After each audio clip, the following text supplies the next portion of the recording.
جلال آباد کې اماني فکري بنسټ د نږدې 50 خپرندویه ټولنو په ملګرتیا د کتابونو درې ورځنی نندارتون پرانیستی و چې په سلګونه کتابونه پکې خرڅلاو او نندارې ته کېښودل شوي وه. پرانیستې ته یې د هېواد له بېلابېلو سیمو سربیره د کوزې پښتونخوا یو شمېر لیکوال او د پوهنتون استادان هم رابلل شوي وه. د اماني فکري بنسټ مسؤلین وایي په جلال آباد کې د کتابونو له دې نندارتون موخه دا ده چې ټولنه کې خلک کتاب لوست ته راوبلي او ځوان کلته ترې یو مثبت پیغام ولېږدول شي. اماني فکري ټولنه چې د خپلو هڅو په جریان کې چې نه دا یولنۍ هڅې نه دي او انشاءالله اخرنۍ به هم نه وي، د هېواد په نورو ولایتونو کې دې ته ورته غونډې کړي دي. هدف او موخه د دغه نندارتون نه دا ده چې د لوست او د کتابخانې فرهنګ پراختیا ومومي او د سالمو موادو نه زموږ هېواد برخمن شي. په دغه د غونډه او په دغه بهیر کې سره تقریبا 40 نه تر 50 پورې خپرندوی او ټولنو په دې کې ګډون کړی دی او ورسره خوا کې علمي سټو او فرهنګي شخصیتونو ته بلنه ورکړې شي چې خپل تالیفات دلته کړي او هېوادوالو ته نندارې ته وړاندې کړي. په راتلونکي کې هم موږ همداسې برنامې لرو د امکاناتو حده پورې. جناب والي صاحب هم سپارښتنه وکړه چې دې ته ورته او دا رقم غونډې او رسمیات نورو ولایتو ته هم شي او بار وشي.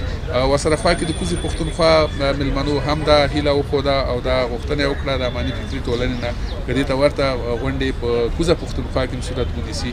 نو دغه حالاتو او دغه ملګرو او د وروڼو او د شخصیتونو سپارښتنو ته په کتلو سره انشاءالله موږ خبره یاداشت کړې ځان سره او د روان کاري پلان کې شامله کړې ده. لیکوال او پوهان په اوس وخت کې د کتابونو چاپ او تر خلکو یې د رسېدو لپاره دا شان نندارتونونه مهم بولي او وایي د ټولنې د پرمختګ لپاره تر ټولو ستر ګام دی او خوښي په دې ښایي چې له تېرې یوې لسیزې راهیسې د کتابونو د چاپ بهیر چټک شوی. بیا هم کتاب پرمختګ کړی. چا دا فکر کوي دومره کتابونه 10 کاله پخوا ته دومره نه شي ویلی. اوس په هر دغه کې یو ټولنه فرهنګي ټولنه یو خپرندوی هغه لري، ټولنه ځان سره لري او کتاب چاپوي او لیکوال هم ډېر شوي دي. خارجي ژبې خلکو یادې کوي، یعنې د ژباړو برخه په دغه ټولو کې لویه ونډه لري. دغه ټولنې د موبایلایزیشن یعنې ټولنه راخوځېدلې ده، دا څو بېرته په شا کولی نه شي. که هر څومره بمونه ووري، هر څومره توغندي، هر څومره ماینونه، هر څومره ترهګرۍ وشي، ټولنه به مخ روانه. خو ځینې په دې باور دي چې په اوس وخت کې د لوستو ځوانانو لپاره په پښتو ژبه کې د اړتیا پوره کېدو کافي کتابونه نشته، نو ځکه مجبور دي چې له انټرنیټ او نورو لارو چارو معلومات ترلاسه کړي. استاد نجیب منلی وایي دا څېر نندارتونونه له لوستونکو سره د هغوی د خوښې د کتابونو د موندلو په برخه کې ډېره مرسته کولی شي، خو په ځینو خپرندویه ټولنو نیوکه لري چې د امکاناتو له ورکړې پرته په دا شان نندارتونونو کې ګډون ته زړه نه ښه کوي. در سره ډېره نه منم چې زموږ ځوان نسل د مطالعې نه لرې شوی دی. زموږ د ځوان نسل مطالعه بدله شوې ده او هغه څه چې موږ یې نن خپل ځوان نسل ته وړاندې کوو د دوی ضرورتونو ته جواب نه وایي. نو مجبور دي چې په انټرنیټ کې او په د نورو لارو نه دوی ځان ته مواد پیدا کړي. نو ځوان نسل د مطالعې نه لرې شوی نه دی. دا نندارتونونه چې دي دا ضرور ځکه دي چې لوستونکی او کتاب باید سره مخامخ شي.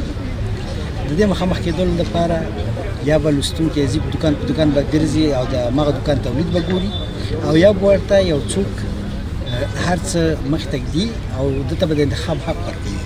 د نندارتون جوړونکو وظیفه دغه شی ده چې ځوانانو ته، زړو ته، مشرانو ته، د ولس خلکو ته، لوستونکو ته ټول هغه کتابونه چې په بازار کې شته پیدا کېږي راوړي مخکې ورته کېږي، ورته وایي چې دغه شیان تاسو لوستلی شئ.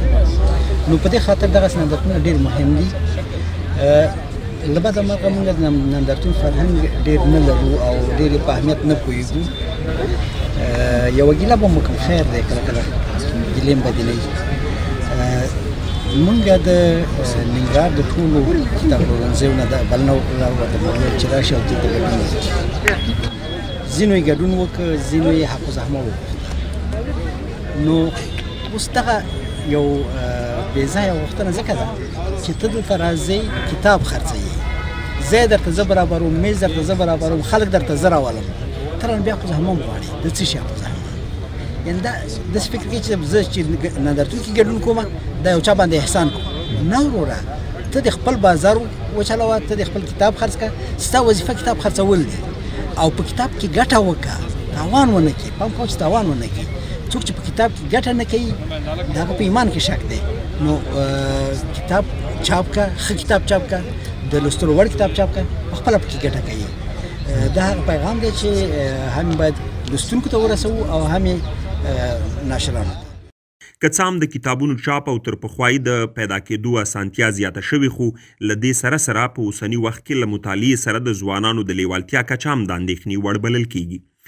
استاد محمد اسف صمیم وایي دی یو لوی کتابتون لري، خو ډېر ورتلونکي کسان یو او بل کال د پوهنتون څخه فارغېدونکي ځوانان دي چې د خپلو مونوګرافونو لپاره د موادو د پیدا کېدو په لټه کې وي.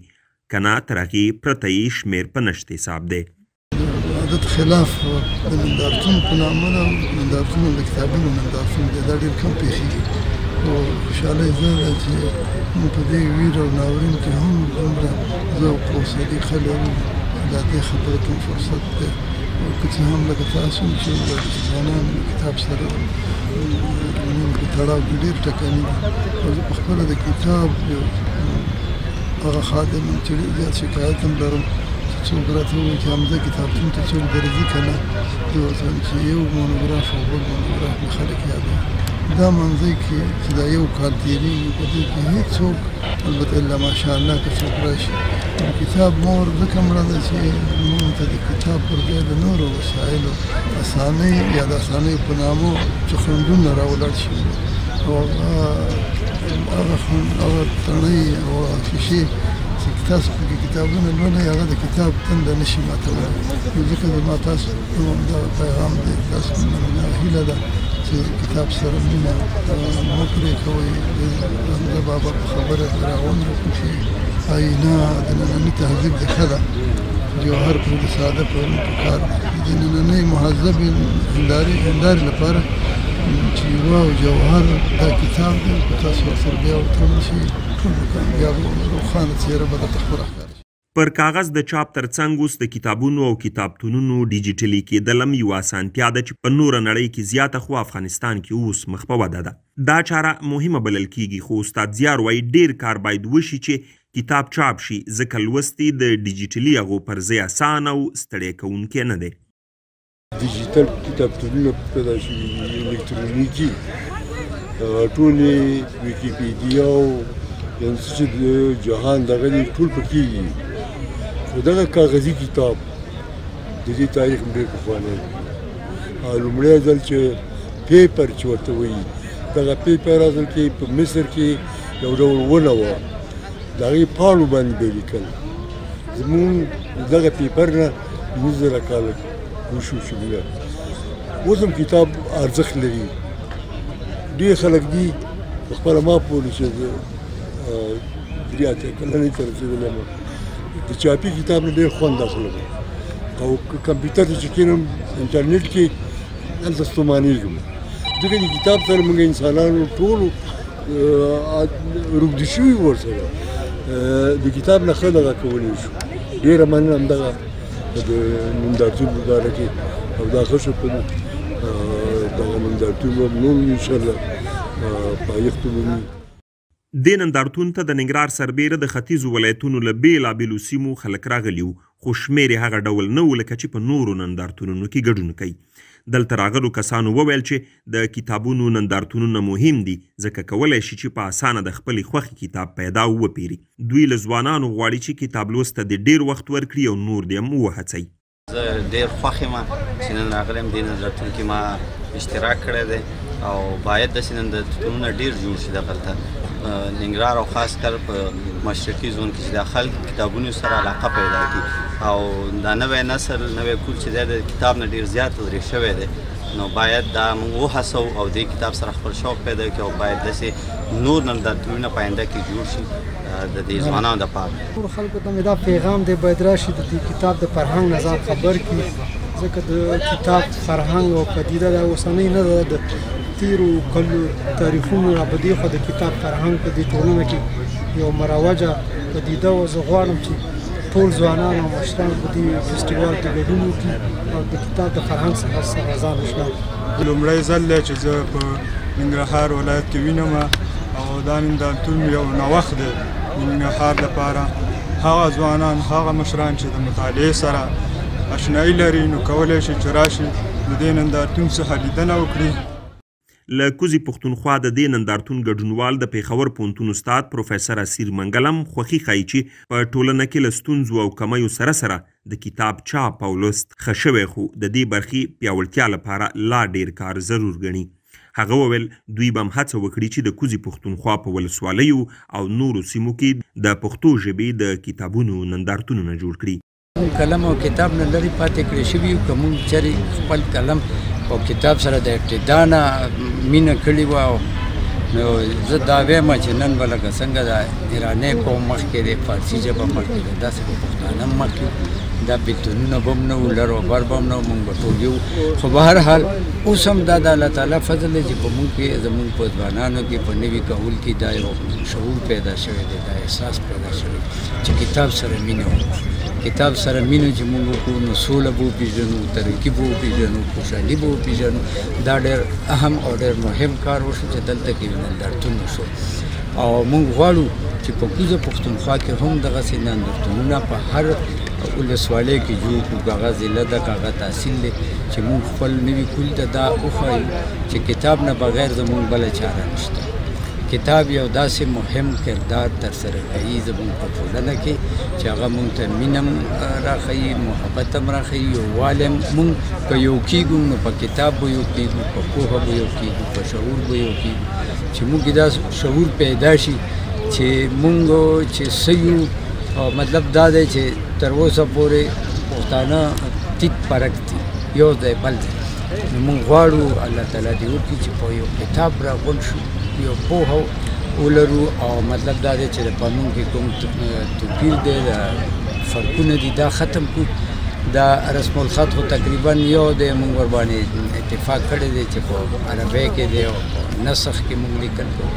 اوس باید چې موږ په دې دغه مې اتفاق وکړو، املا یې وکړو. هله دومره فرق نشته زموږ په دې املا کې او په کوزه پښتونخوا کې چې کومه املا عملي کېږي هغې کې دومره توپیر نشته، خو لږ څه معمولي شان فرق دی چې دا ممکن وي پوهان کېنو، خدای دې وکړي چې دلته یو غونډه وشي یا هلته یو غونډه وشي، دا دواړه غاړې پوهان کېني راشي چې دا یې وکړو نو دا به هم زموږ په پرمختګ کې یو مهم رول ترسره. یوه ستونزه کوزي او برې پښتونخوا ته د کتابونو د لیږد رالېږد هم بلل کېږي چې د دواړه سیمو خلک نشي کولی په اسانۍ د یو بل اثار ترلاسه کړي. د پاچا خان مرکز غړی حیات الله روغانی وایي پکار ده چې د دواړه سیمو ترمنځ د کتابونو د اسان لیږد رالېږد لپاره یوه چاره وشي. کوزه پښتونخوا کې زمونږ خو د خپل ځاني تحریک د باچا خان تحریک سره تړون دی. د باچا خان تحریک شروع شوی دی کتاب دی، د باچا خان لومبی سکول پرانیستی دی، آزاد کوم سکولونه چې لومبی په مارچ 1940 کې لومبی سکولونه شروع کړي دي. د هغې نه پس بیا انجمن اصلاح الافاق نه او افغان یوت لیګ او خدای خدمتګار او عوامي نیشنل پارټي دا بیا وروسته راغلي دي. نو زمونږ د کوزه د کتاب زه په خپل باندې یو ریسرچ سنټر سره یم. اوس د نه مخکې موږ د باچا خان مرکز کتابونه چاپ کړي دي، د باچا خان مرکز کتابونه اوس هم چاپ کېږي، خرڅېږي هم، خلک یې اخلي هم. زموږ چې اوس کوم کتابونه روان دي ډېر کتابونه داسې دي چې هغه لکه موږ دلته نشو راوړی ځکه چې موږ سره لس شل کاپۍ پاتې وي. هغه چې مخکې زه راغلي وم ما هلته کې مشرانو ته راوړي وو، هغه هغوی اخیستي وو، خو لکه اوس مې نشو راوړی. مطلب دا په دې څلور شپږ میاشتې کې ختم شوي دي. دا کیدی شي دې باندې لکه کار کیدی شي چې موږ هغه طرف نه د خپل دغه باندې او دلته کې چې کوم د ریاست د طرفه یو تنظیم جوړ شي چې د کتابونو د تګ راتګ یو سیستم جوړ شي، یو باضابطه سیستم جوړ شي. نو په دې کې کار کیدی شي. هغې باندې موږ نن خبره هم وکړله، نو دا یو امکانات به جوړو چې د کتابونو نقل و حرکت چې کوم دی دا ښه شي او اسان شي. الریډي دلته کې د شهباز خپرندویه ټولنې ملګري دي، د سروش ملګري دي، هلته کتاب کور دی، هلته باچا خان مرکز دی. نو دوی د کتابونو الریډي کوي او اړې کتابونه راړي کتابونه، خو چې دا منظم شي او د دې زیات شي. اوس ډېر لږ دي کنه چې دا زیات شي. که څه هم په خصوصي توګه لیکوال او خپرندویه ټولنې او علمي بنسټونه د کتاب د چاپ په برخه کې ډیر فعال دي، خو په حکومت نیوکې شته چې د دې برخې لپاره هغه شان چې لازمه ده کار نه کوي. ټولنیز فعال شریف الله ناصري وویل اړونده ادارې باید په ټول هیواد کې د کتابتونونو په غني کولو او کتاب چاپونه کې خپله ونډه زیاته کړي. په هغومره متره نه لري یا دلچسپي نه لري، باید دې ته توجه وکړي. یوازې په دې نه کېږي چې یو ټایټل یا یو مشر راسي پرانیسته کې ګډون وکړي او بس. یعنې دغه هر څه چې دي تاسې ګورئ چې یا یو لیکوال ته ور پر غاړه دي یا یو مبارز ته ور پر غاړه دي چې هڅه کوي او هغومره دلچسپي چې لیدل کېږي هغومره خبره چې لازمه ده چې حکومت باید ووایي کړي، حتی دوی هر څه زمینه مساعده کړي او یو کس ورته راولي ویې درئ. نه هغسې نه کېږي. اوس افراد د هر څه جوړوي دوی راولي سټیج ته درئ چې ته دا پرانیسته وکړه یا دا وینا وکړه. په ننګرهار کې دا اوس یوازې یو لوی عامه کتابتون شته، خو ډېر ځوانان ترې شکایت کوي چې د خپلې اړتیا وړ کتابونه پکې د مطالعې لپاره نشي پیدا کولی. خو د دې نندارتون په پرانیسته کې د ننګرهار والي ضیاءالحق قمرخیل ژمنه وکړه چې د عامه کتابتون د پیاوړي کولو لپاره به کوټلي ګامونه پورته کړي. افغانستان کې بعد له دې نه قهرمان هغه څوک دی چې په افغاني ټولنه کې علم مروجوي، په افغاني ټولنه کې د علم د مکتب د پوهنتون او همدارنګه کتابتون لپاره کار کوي. نو ننني هغه مشران پوهان صاحبان او علمي سټي او همدارنګه د پښتونخوا څخه راغلو میلمنو دوی زموږ قهرمانان دي چې د علم په خپرولو کې، د کتاب په مراجعولو کې او همدارنګه ځوان نسل کتاب ته تشویق کولو کې هلې ځلې کوي، زیار باسي. زه د زړه له کومې د ټولو څخه مننه کوم. همدارنګه هیله مې دا ده او د هیلې تر څنګه تاکید په دې باندې کوم چې د ننګرهار اداره به په ټول قوت دې ته کار کوي چې عامه کتابتون لا نور هم غني کړي او د هغې تر څنګه لا نور هم د کتاب په چاپولو کې هم تجاران او همدارنګه سرمایه گزاران تشویق کړي چې دې برخې ته کار وسي. موږ به ټول د ممکنه لارو څخه استفاده کوو چې د علم له لارې او همدارنګه د سالمې مبارزې له لارې افغاني ټولنه او په ځانګړي ډول باندې ننګرهار کې یو مثبت بدلون راوړو او په دې بدلون کې هیله کوم غږ کوم په ځوان نسل باندې چې د نظام تر څنګ ودرېږي او همدارنګه دا فرهنګ باید مروج سي او مراجعولو کې هر یو موږ د خدای په وړاندې او همدارنګه د ولسونو په وړاندې مسؤلیت لرو. د اماني فکري بنسټ یو غړي ډاکټر ننګ کاموي وویل چې دا هڅه به وروستۍ نه وي او تر دې وروسته په پام کې لري چې ورته نندارتونونه د بېلابېلو ولایتونو سربیره ان په کوزه پښتونخوا کې هم جوړ کړي.